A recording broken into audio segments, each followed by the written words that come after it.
The set of clips I'm getting ready to show you absolutely illustrate that we should stop electing stupid people to high office. It's a juxtaposition of someone who is sober-minded and thoughtful and an expert in his field, who understands the economy inside and out, in Jerome Powell, the chairman of the Federal Reserve, juxtaposed against Donald Trump, who is being asked repeatedly, needled almost, by Laura Ingraham, what are your thoughts on the potential of a recession? And Donald Trump will not answer the question, mainly because he doesn't have the cognitive ability. He does not have the acuity or the understanding, no expertise in these matters at all. So he just rambles and rambles and rambles and says, oh, it's going to be great. We're going to be on top. It's going to be the best. That's not how that's not how our country should be run. It certainly should not be the situation we're in, where this dipshit is the leader of a third of our government. But, you know, Americans are going to American, and they certainly did in November. First, I have two clips from Jerome Powell. Again, someone who isn't some bleeding heart liberal. He's the chairman of the Fed.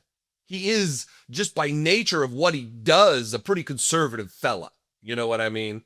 So he's not out here to make Donald Trump look bad. He's here to operate an economy. He's here in service to the wealthiest among us. Usually that's what the Fed chairman does. And this is really no different. I have no allegiance to Chairman Powell. I think these types are a pernicious influence on our society. They legitimize and prop up this cannibalistic, detrimental form of capitalism that we currently enjoy. And so, you know, that's what it is. But what I'm showing here is the difference between someone who knows their shit and someone who is just a shit. First, Chairman Powell talking about tariff inflation and whether or not the inflation that we're seeing right now is at its root caused by these tariffs from Donald Trump. How much of the higher inflation forecast for this year is due to tariffs? And since the policy path remains the same, are you effectively reading this as a one-time price level shock? Okay, so how much of it is tariff? So let me say that it is going to be very difficult to have a precise assessment of how much of inflation is coming from tariffs and from other, and that's already the case. You may have seen that goods inflation moved up pretty significantly in the first 2 months of the year. Trying to track that back to actual tariff increases, given what was tariffed and what was not, very, very challenging. So some of it, the answer is clearly some of it. A good part of it is coming from tariffs, but we'll be working, and so will other forecasters, to try to find the best possible way to separate non-tariff inflation from tariff inflation. Clearly some of it, he said. Clearly some of it is from the tariffs. Now, he's being metered.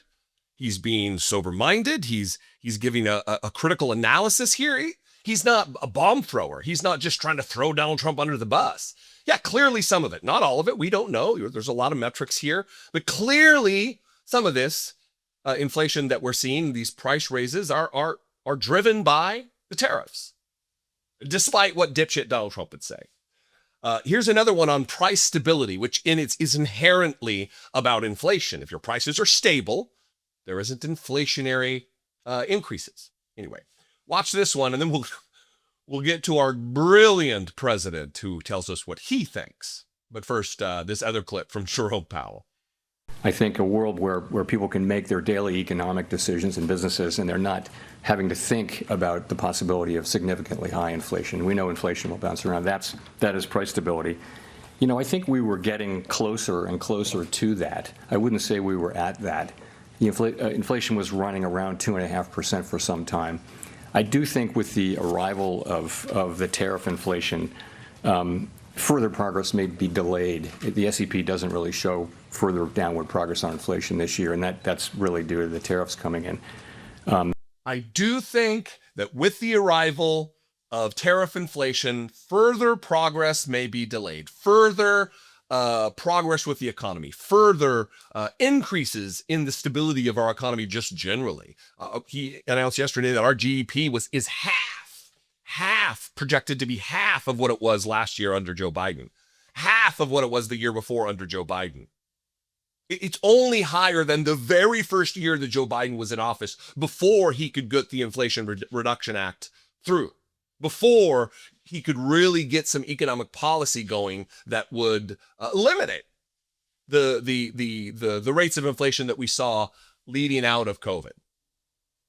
And remember, inflation wasn't just an American problem. This was a worldwide global problem based on coming out of COVID.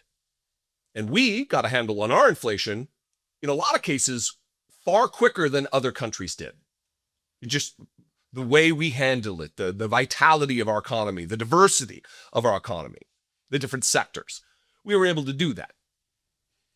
Donald Trump's asked about it, the impending, the very possibility that we will see a recession here.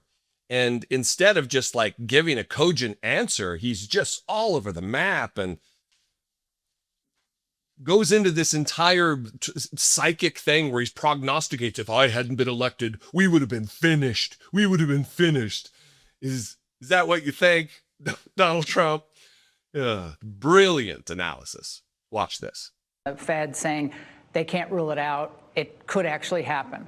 What can you say to Americans tonight who are concerned about the possibility of a recession, given the fact that you're trying to reorient the economy to a manufacturing economy again? I think if I didn't get elected, our country would be finished to start off with.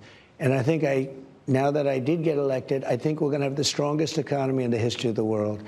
And I had that economy in 4 years, with all the harassment, with all the crazy people after me, with all of the things that went on, even with COVID. I had the strongest economy in the history of our country. I had a stock market that went up 88%. 88%, number one in history. The other markets went up 66%, and I think like 71%. Will we see a recession in 2025? Are you ruling it out? We're going to have the strongest economic country in the history of the world, of the planet. She asked him multiple times, can you rule out a recession? We're going to have the strongest economy. Blah. It's stupidity. It's a lack of expertise in a field that he claims to be, brilliant about. He's got words, he's got the best words, none of them just apply to the thing he's talking about right now, I guess. Anything can happen is how he answered. Well, anything can happen. Little different tune than you saying on the campaign, Donald Trump, that you said within 24 hours, it was going to be gangbusters again. He would bring down prices immediately within 24 hours. And here we are now making excuses. Well, anything can happen. There's going to be disruptions. Yeah, there's going to be price increases. It's going to be a hard road for a lot of people, but it's all for the good of the country. As she opines about him restructuring our economy to be based on manufacturing, which is something that takes years to do. You can't just stand up a factory and a manufacturing facility overnight, or in weeks, or in months. It takes years to do that. So you can't just restructure the economy, maybe even inside of a single president's term. It's a long-term, long-tailed endeavor.